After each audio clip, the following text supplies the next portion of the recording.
Hi, everyone. Welcome back to God's Whispers, a place where we take the time to pause and reflect on the word of the Lord.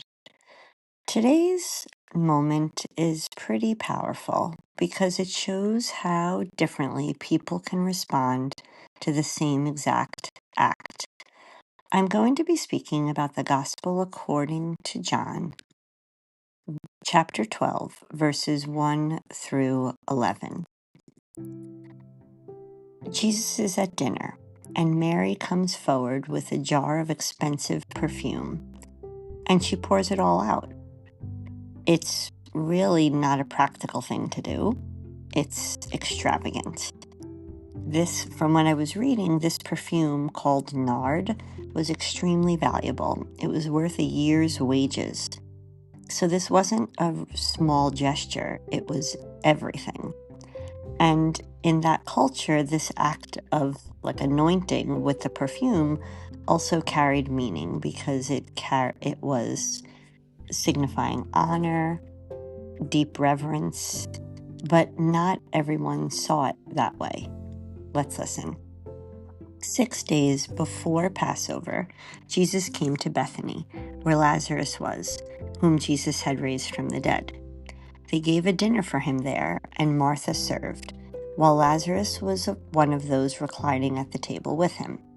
Mary took a liter of costly perfumed oil, made from a genuine aromatic nard, and anointed the feet of Jesus and dried them with her hair. The house was filled with the fragrance of the oil. Then Judas the Iscariot, one of the disciples, and the one who would betray him, said, "Why was this oil not sold for 300 days' wages and given to the poor?" He said this not because he cared about the poor, but because he was a thief and held the money bag and used to steal the contributions.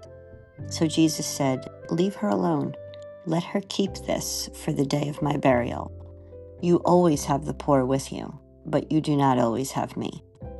The large crowd of the Jews found out that he was there and came, not only because of him, but also to see Lazarus, whom he had raised from the dead.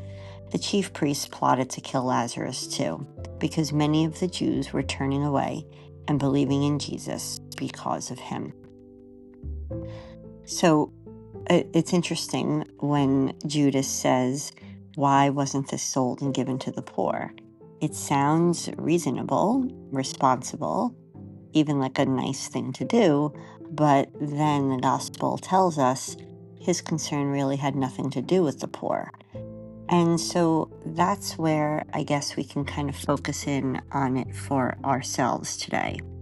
Because sometimes what looks like devotion to one person can look like waste to another. It's all in how you look at it. So have you ever felt judged for something meaningful to you, or held back because of what others might think about what you think is important? Jesus defended her. He sees her heart. And maybe that's the reminder for today. Not everyone will understand your devotion, but it doesn't make it wrong. So journal prompts that will go along with this would be, have I ever held back from giving fully because of somebody else's opinions? And what does giving my best look like in life right now?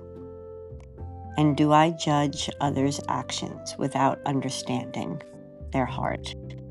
Let me know in the comments what you think about this passage.